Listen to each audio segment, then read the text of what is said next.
అంటే ఇక్కడ మరపు అనేటటువంటిది మరపు కర్కాటక రాశి వారికి ఒక వరంగా భావించాలి.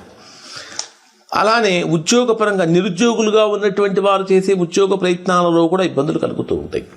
ఇక 23వ తేదీ రాత్రి 10:11 నుంచి 25వ తేదీ రాత్రి 12:54 వరకు ఉండేటటువంటి సమయంలో ఇది కర్కాటక రాశి వారికి ఎలా ఉంటుంది అంటే, ఒక రకంగా చెప్పాలంటే బ్రహ్మాండమైనటువంటి లాభాలు. మీ రాశ్యాధిపతి అయినటువంటి చంద్రుడు రాశికి ఉచ్చ స్థానంలో లాభస్థానంలో సంచరించేటప్పుడు బ్రహ్మాండమైనటువంటి ఆర్థిక లాభాలు, మానసికమైన ప్రశాంతత కలుగుతుంది. కానీ లాభస్థానాధిపతి అయినటువంటి శుక్రుడు కూడా అష్టమ స్థానంలోనే సంచరిస్తున్నటువంటి కారణం చేత ఎక్కడికక్కడ సరిపెట్టుకోవాల్సినటువంటి పరిస్థితులు కనిపిస్తూ ఉంటాయి. అన్నీ ఉన్నప్పటికీ కూడా సరిగ్గా ఆనందించలేనటువంటి స్థితిలో మనం ఉన్నామా అనేటటువంటి భావన కలుగుతుంది.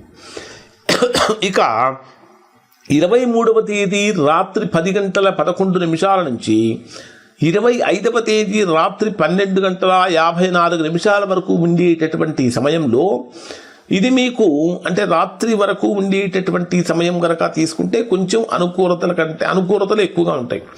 ఇక 25వ తేదీ రాత్రి 12:54 నుంచి 28వ తేదీ ఉదయం వరకు కనుక తీసుకుంటే ఇది పూర్తిగా ప్రతికూలమైనటువంటి ఫలితాన్ని ఇస్తుంది. ఖచ్చితంగా మీరు ఏదైతే అనుకుంటారో దానికి వ్యతిరేకంగానే జరిగే అవకాశాలు ఉంటాయి. మానసికమైనటువంటి ప్రశాంతతకు భంగం కలిగించేవారు మీ చుట్టూ మీతోటే ఉంటారు. రకరకాలైనటువంటి మాటలు చెవిలోకి ఎక్కించుకోవటం వలన ప్రతికూలతలు కలుగుతూ ఉంటాయి. ఇంకా కొన్ని ఇబ్బందులు ఉన్నాయి. అంటే విపరీతంగా ఇబ్బందుల గురించి భయపడాల్సిన అవసరం, మనం చెప్పుకోవాల్సిన అవసరం లేదు. ఇక 25వ తేదీ నుంచి 28వ తేదీ వరకు ఇలా ఉంది.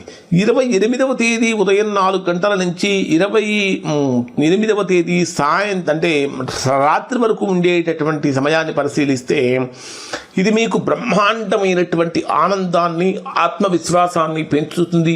కోల్పోయినటువంటివన్నీ కూడా మరలా తిరిగి పొందాలనే పట్టుదల, సంకల్పము పెరుగుతుంది.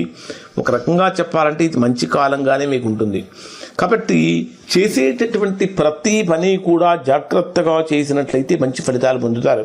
పర్టికులర్గా ఈ పంచగ్రహ కూటమి వలన కలిగేటటువంటి ప్రతికూలతలు, వాటికి చేయవలసినటువంటి పరిహారాలు అనే ఒక ప్రత్యేకమైనటువంటి వీడియో కూడా ఒక 2-3 రోజుల్లోనే మీకు వీడియో రిలీజ్ చేస్తాం. ఆ వీడియో చూడండి, తద్వారా మంచి ఫలితాలు పొందుతారు. ఇవి కర్కాటక రాశికి సంబంధించిన ఫలితాలు. శుభం.